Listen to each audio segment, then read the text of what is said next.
Every bike on this list sold fast and got dumped even faster. Riders are warning others, but the message isn't spreading fast enough. If you care about your money, your ride, and your time on the road, you need to watch this video to the end. Don't learn too late. Number 7. HarleyDavidson Sportster S. It was hailed as Harley's boldest reinvention in years, sleek, powerful, and built for a new kind of rider. With its aggressive stance and futuristic design, the Sportster promised to shake off the dust and lead a bold new charge into the future. But for many riders, that charge stalled out fast. The Sportster delivers 121 horsepower from its liquid-cooled 1175 cubic centimeter Revolution Max engine, along with 94 pound-feet of torque. It features dual disc brakes with 4-piston calipers, inverted front forks, and a single rear monoshock suspension. The wet weight comes in at 502 pounds, the seat height sits at 29.6 inches, and the starting price is $21,499. While it shines on spec sheets and show floors, real-world ownership often tells a different story. The most common complaint is one no rider wants to face: oil leaks. Despite Harley-Davidson's long-standing reputation for mechanical evolution, many owners have found themselves dealing with persistent leaks around the cylinder heads within the first few thousand miles. These aren't the minor seepages of old-school cruisers, they're pressurized system failures on nearly new machines. Beyond that, the Sportster's high-tech design introduces its own set of headaches. Digital displays and advanced ride modes sound like a step forward, but the execution has left riders cold. Faulty sensors, flickering dashboards, and random system resets are too frequent for comfort. For those who ride long distances or rely on consistent feedback from their machine, the lack of reliability isn't just inconvenient, it's unnerving. Then there's the ride itself. On smooth roads, the Sportster feels athletic and capable. But once the pavement gets rough, the suspension reminds you it's tuned for appearance more than comfort. The single rear shock, tucked neatly beneath the bodywork, offers minimal travel. That means even mild bumps become jarring, especially for older riders accustomed to more forgiving setups. Comfort was clearly sacrificed in pursuit of styling. The seat is thin and flat, better suited for bar hopping than open road cruising. Long-distance rides lead to early onset back strain and shoulder fatigue, especially with the low handlebar position forcing riders into a hunched-over stance. While younger riders might see the appeal in a hard-edged look, many older Harley fans are left feeling pushed out of their own tradition. Servicing adds another layer of frustration. Tightly packed components and hidden fasteners make basic maintenance a puzzle, and for do-it-yourself riders, that's a disappointment. What used to be a quick oil change now requires crawling under the bike, removing panels, and navigating cramped clearances just to complete routine upkeep. Depreciation is the final blow. While the Sportster turned heads at launch, resale listings tell a colder truth. Owners often report losing $3,000 to $5,000 in the first year alone. Once word spreads about recurring mechanical issues and harsh ride quality, demand softens fast, along with trade-in values. One rider summed it up simply: "I traded in my Dyna for the Sportster S and regretted it within 2 weeks. The tech kept glitching and the suspension was brutal. Worst comfort I've ever had on a Harley." If you thought modern tech would solve old problems, the next machine proves just how wrong that assumption can be. Before we dive deeper into these bikes, hit that like button if you're enjoying the breakdown. And don't forget to leave a comment below. Let us know which bike you think has the worst value. Number 6. Moto Guzzi VEF 85 TT Adventure. Adventure riders were drawn in by its charm, but what they got was a classic case of form over function. For riders who thought they were getting an old-school Italian Explorer with modern reliability, the V85 Adventure has become a costly reality check.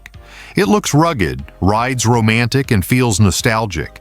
But behind that throwback charm are complications many did not see coming. The V85 Adventure is powered by an air-cooled 853 cubic centimeter transverse V-twin that produces 76 horsepower and 60 pound-feet of torque. It comes standard with dual-channel anti-lock braking system, long travel suspension with 41mm front forks, and a rear monoshock, and carries a wet weight of 530 pounds. The seat height is 32.6 inches, and the starting price is $12,190. This machine was designed to evoke mid-century overland styling, complete with a tall windshield, wire-spoke wheels, and a retro paint scheme. On paper, it walks the line between practical adventure tourer and charming weekend cruiser. Riders were drawn to it for its unique personality, something that set it apart from the look-alike offerings from bigger brands. Unfortunately, what makes the V85 Adventure different also makes it difficult to own. The biggest concern for most owners has not been performance, it's been parts. With a limited dealership network in the United States and long shipping times from Europe, even minor repairs can stretch into months. Some riders have waited 8 to 10 weeks just to replace a faulty sensor or cracked windshield mount. When you're sidelined that long, the cost is not just money, it's riding season slipping away. Even when parts are available, qualified technicians are not always nearby. Unlike Harley-Davidson or Indian, the support network for this machine is thin across large parts of the country. Rural riders have reported driving hundreds of miles just to find someone willing to service their bike. For older riders who value consistent professional upkeep, this is a major obstacle that adds both time and expense. Then there's the electrical system. While the dash is colorful and easy to navigate, its underlying electronics have proven inconsistent. Faulty error codes, flickering screens, and non-responsive ride mode buttons are not uncommon. These glitches erode confidence quickly, especially when you're far from home and relying on accurate readouts for fuel range and system status. In terms of ride quality, the V85 Adventure does a lot right, but not without compromise. The engine character is smooth but underwhelming at highway speeds. Load it with gear or a passenger, and overtaking requires aggressive downshifts.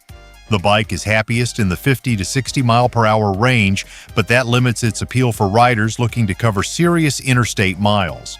Combined with a fuel tank that only manages around 200 miles in real-world conditions, this so-called tourer can feel more like a townie in disguise.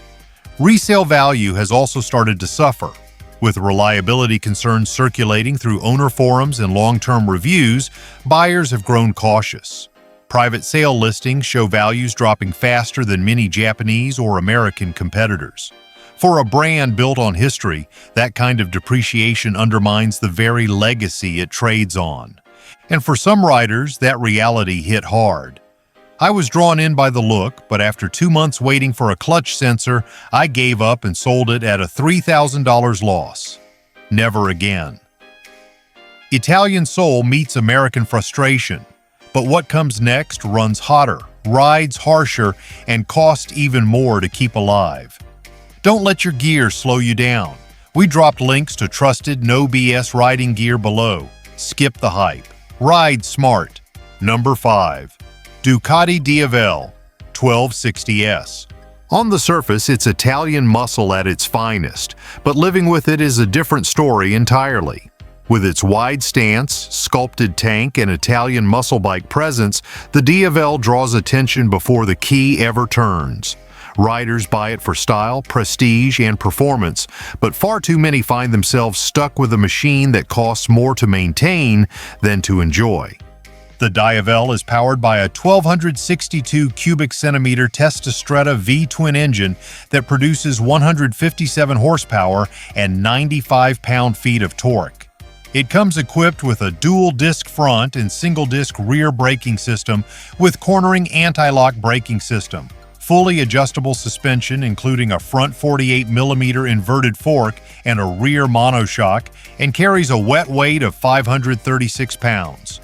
Seat height is 31.1 inches, and the starting price is $24,395. That much power in a cruiser-style frame gives the Davel incredible straight-line performance. Twist the throttle and it responds like a sport bike with razor-sharp acceleration and a fierce growl that echoes confidence. But under that aggressive exterior, ownership becomes a series of compromises. For starters, the bike runs hot. very hot. The rear cylinder throws intense heat straight at the rider's legs, especially in city traffic or warmer climates. In places like Arizona or Florida, some owners have described it as unbearable within minutes of riding through stop-and-go traffic. Comfort is another weak point. The riding position is sporty but rigid, placing pressure on the wrists and back after extended time in the saddle. Combine that with a suspension tuned more for aggressive carving than cruising, and long rides become physically taxing. It might be fine for short bursts through smooth canyons, but not for touring, commuting, or casual weekend rides. Then there's the service factor. Ducati's service intervals are more frequent and far more expensive than American or Japanese brands. Routine maintenance, especially valve adjustments with the desmodromic system, often requires several hours of labor and specialized tools. Some owners report paying over $1,000 for a single service, and that's before you consider how long parts can take to arrive if something breaks.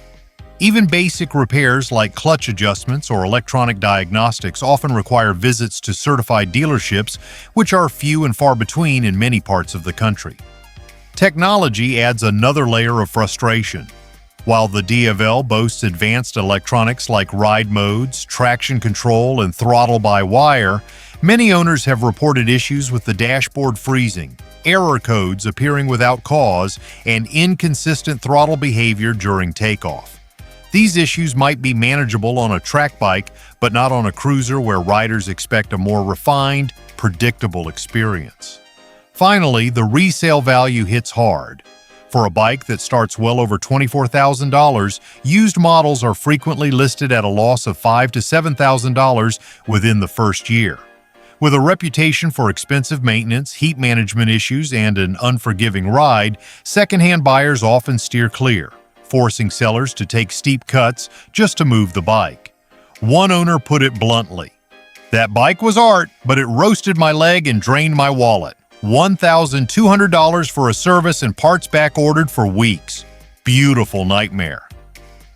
Sometimes the prettiest machine on the block hides the most expensive problems. Style can turn heads, but a bad seat and brutal suspension will turn you right around. Let's shift to a bike that proves it. Number 4. Indian Scout Rogue. With its blackout styling and Street Fighter stance, this bike turns heads, but the ride tells a much harsher truth. The Scout Rogue grabs attention with slammed lines, blackout styling, and a Street Fighter stance. But for many riders, that initial attraction fades fast once real-world conditions come into play. What starts out feeling like a stripped-down rebel ends up being a punishing experience for both rider and bank account. The Scout Rogue features a liquid-cooled 1133 cubic centimeter V-twin engine with 100 horsepower and 72 pound-feet of torquey, anti-lock braking system, dual shocks, 544 pounds wet weight, and a starting price of $13,499. From the moment you throw a leg over it, the Scout Rogue feels built for visual impact more than long-haul function. The seat is one of the most immediate drawbacks. Flat, thin, and minimally padded, it offers little to no support beyond 30 minutes of ride time. While younger or shorter riders may overlook this, most experienced owners, especially those over 6 feet tall, quickly feel every ripple in the road through their spine. That ride discomfort only gets worse thanks to the rear suspension. With a mere 2 inches of travel, the rear shocks barely absorb typical road imperfections, let alone potholes or uneven pavement. This translates into a harsh, jarring ride that makes even short city runs feel like endurance events. If your idea of cruising includes back roads or stretches of rough highway, the Scout Rogue quickly reveals its limitations. Forward controls and low-rise handlebars may add to the styling appeal, but they present problems for ergonomics. Taller riders find themselves cramped and hunched with pressure on the lower back and knees after just a few miles. Shifting your position to relieve that discomfort becomes an ongoing chore, especially without any wind protection to take pressure off the chest and shoulders at highway speeds. Practicality is another weakness. The Scout Rogue lacks meaningful storage, touring accessories, and factory luggage support. Upgrading the seat, suspension, and comfort parts quickly adds thousands, making it more of a weekend toy than a true long-distance cruiser. Fuel range is also a problem.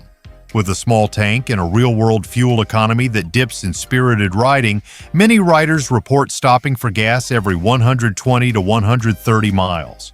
For a cruiser with long-haul looks, that kind of range is a real letdown. Combine that with the ride fatigue, and it becomes clear that the Scout Rogue isn't built for distance. Resale tells the rest of the story. Private sellers and dealers report that Scout Rogue trade-ins sit longer and attract lower offers due to widespread knowledge of its comfort issues. Riders expecting an affordable entry into American muscle often find themselves out several $1,000s and looking to swap bikes within a year. Just ask this former owner. Looked amazing, but after 45 minutes, my back was wrecked. 2 inches of rear travel isn't just harsh, it's punishing. Sold it after 4 months. Sharp looks might sell bikes, but what's under you matters more. Let's talk about a machine that bites just as hard as it bucks. Number 3. Indian FTR 1200. From the first twist of the throttle, it feels like a street weapon, but ownership reveals an unpredictable side. The FTR looks like that kind of machine, lean, muscular, and packed with attitude. But for all its promise of high-performance thrills, what many owners discover is a bike that can't keep up with real-world reliability and demands more maintenance than miles. Beneath its race-bred design, the FTR runs a liquid-cooled 1177 cubic centimeter V twin engine, producing 120 horsepower and 85 pound-feet of torque. It includes anti-lock braking system, adjustable suspension, 532 pounds wet weight, and starts at $15,999. Right out of the gate, the FTR delivers an exciting ride, sharp throttle, aggressive engine tone, and nimble handling. But after a few hundred miles, problems emerge. Cold start failures become frequent, even in mild weather, forcing many owners into trickle chargers or costly dealership visits. But the problems do not end at startup. The throttle mapping has been a major point of criticism. What should be a fluid and controllable twist of the wrist becomes a jerky, inconsistent mess. Sudden surges or unresponsive lags make it hard to trust the bike in tight traffic or during spirited corner exits. For a machine that boasts performance credentials, these inconsistencies feel like serious flaws in execution. Then comes the heat. That rear cylinder throws off intense warmth during city riding, and in warmer states, it becomes nearly unbearable. Riders describe it as cooking their inner thighs every time they stop at a red light. It is not just an annoyance, it is a comfort killer. Add in the stiff suspension, which punishes the rider over any bump or crack in the road, and the FTR begins to wear out its welcome fast. Fuel range is another letdown. With a small tank and poor real-world fuel economy, most riders report having to refuel every 90 to 100 miles. For those used to cruisers that can stretch well over 200 miles, this frequent fueling becomes an irritating reality. It breaks the rhythm of the ride and shortens every journey. Maintenance costs and dealership support also raise eyebrows. With fewer Indian-certified shops than major competitors, service appointments can mean long drives and higher bills. Parts availability is inconsistent, and owners report delays in everything from filters to sensor replacements. As with many bikes on this list, resale hits hard. Private listings reveal that FTR owners often lose $3,000 to $5,000 within the first 12 months. And with reliability concerns now widespread in forums and reviews, finding a buyer can be a challenge. That experience isn't uncommon. The FTR was fast, but the throttle was jerky, fuel range was awful, and the seat burned me in summer traffic. I never trusted it after week 1. When raw power meets reliability issues, the price gets paid in more than dollars. Now let's look at a heavyweight that demands everything. Number 2. Triumph Rocket 3R. It holds the crown for biggest engine in the game, but the weight of that title comes at a heavy cost. The Rocket 3 is that machine, massive in size, unmatched in torque, and impossible to ignore. It was built to dominate, to deliver straight-line power unlike anything else in the cruiser world. But for many owners, it ends up being a burden that drains time, strength, and finances faster than it eats up asphalt. The Rocket 3 is powered by a 3-cylinder, 2,458 cubic centimeter engine that produces 167 horsepower and 163 pound-feet of torque. It comes equipped with front dual disc brakes and a single rear disc with cornering-enhanced anti-lock braking system, fully adjustable Showa suspension with an inverted front fork and piggyback rear shock, a wet weight of 888 pounds, and a seat height of 29.5 inches. The starting price is $23,995. No cruiser even comes close to the numbers this bike puts down. That torque figure alone sets records, and the acceleration feels like something ripped off a drag strip. It is a rush, no question about it. But once the thrill wears thin, the ownership experience begins to show cracks. First and foremost, this machine is heavy, remarkably so. At parking lot speeds or in tight garage spaces, the weight becomes overwhelming. Riders who are used to heavyweight cruisers like the Road Glide or the Chieftain often admit that the Rocket 3 is on another level entirely. Maneuvering this bike requires real physical effort, especially at low speeds. And while Triumph has done what it can to balance the chassis, the sheer size of the engine and drivetrain make handling feel sluggish during tight turns or quick stops. For older riders, that physical strain becomes a real issue, especially when commuting or navigating uneven surfaces. Then there are the mechanical complaints. Several owners have reported issues with the gearbox, including missed shifts, false neutrals, and notchy transitions between gears. In some cases, these problems have escalated into full transmission repairs, an expensive and time-consuming ordeal. Since many of these issues require partial engine disassembly, service times can stretch into weeks or months depending on dealership availability. Speaking of dealerships, support across the United States is still limited. While major metro areas may have a Triumph-certified shop nearby, rural riders are often left driving several hours just to have basic work done. Parts availability is another frustration, with some owners waiting several weeks for simple items like clutch cables, sensors, or diagnostic tools. For a motorcycle in this price range, that kind of delay is unacceptable. Comfort is another mixed bag.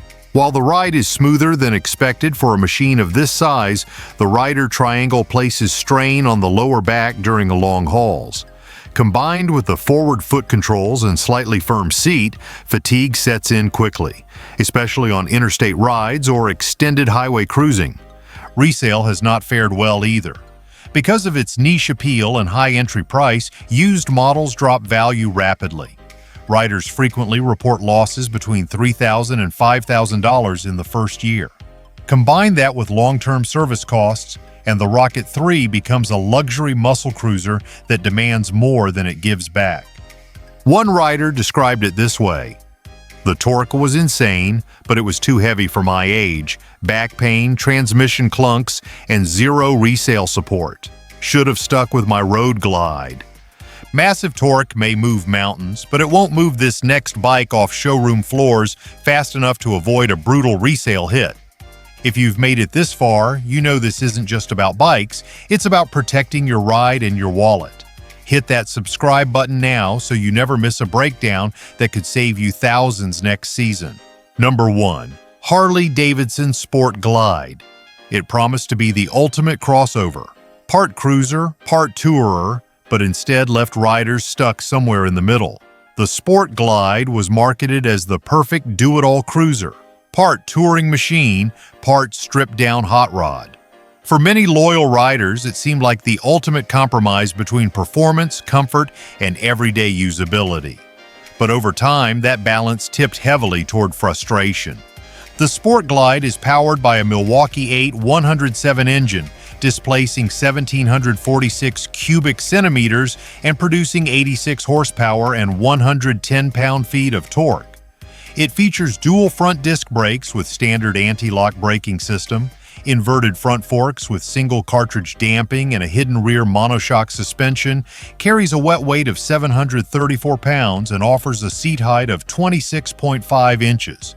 The starting price is $18,899.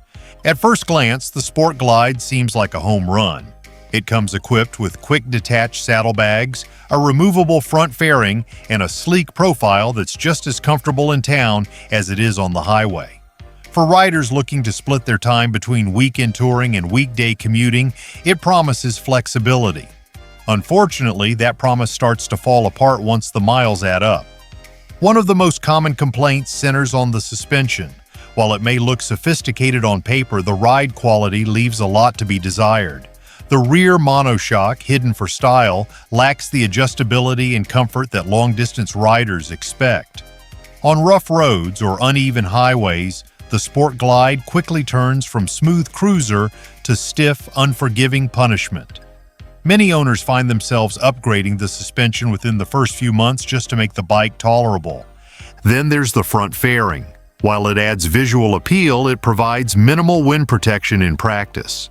At highway speeds, the airflow hits square in the chest, creating fatigue over longer rides. Some riders have swapped it for taller aftermarket options, but that adds cost to a bike that was supposed to be ready for the open road right out of the box. The saddlebags, though easy to detach, are limited in space. With narrow openings and modest capacity, packing for a weekend becomes a test and compromise. Add a passenger and storage issues only get worse. The Sport Glide's design simply doesn't prioritize touring practicality the way many owners had hoped. Another sticking point has been resale value. While the Sport Glide launched with strong reviews and early enthusiasm, its value has dropped faster than most bikes in the Softail lineup. Riders often report losses of $4,000 to $6,000 within the first year of ownership. That sting gets even worse when you factor in common upgrades like suspension, exhaust, seats, and windshields, all added costs that don't pay back at trade-in time. Servicing also requires attention. While the 107 engine remains solid, access to key components can be frustrating. Oil filter placement, drain plugs, and fairing removal often require more labor than expected for routine maintenance. For older riders used to wrenching on their bikes, that added complexity leads to time lost and additional shop bills. When a motorcycle is built to be everything, it risks doing nothing well. The Sport Glide tried to split the difference between stripped-down style and light-duty touring, but in doing so, it left too many riders stuck in the middle, spending more, riding less, and looking for their next bike before the season even ends. And that story keeps repeating. It looked perfect on paper, but between the suspension, wind buffeting, and storage issues, I stopped taking long rides completely. It became garage furniture. If you're still here, it means you care about getting it right before rolling that throttle. These bikes looked good on paper, but the price of regret isn't just money, it's time off the road. So if this video helped you think twice, make sure to subscribe, hit the like button, and share it with another rider who needs to see it. We break down what others won't. Real bikes, real problems, and real talk. Ride smart, ride informed, and we'll see you next time.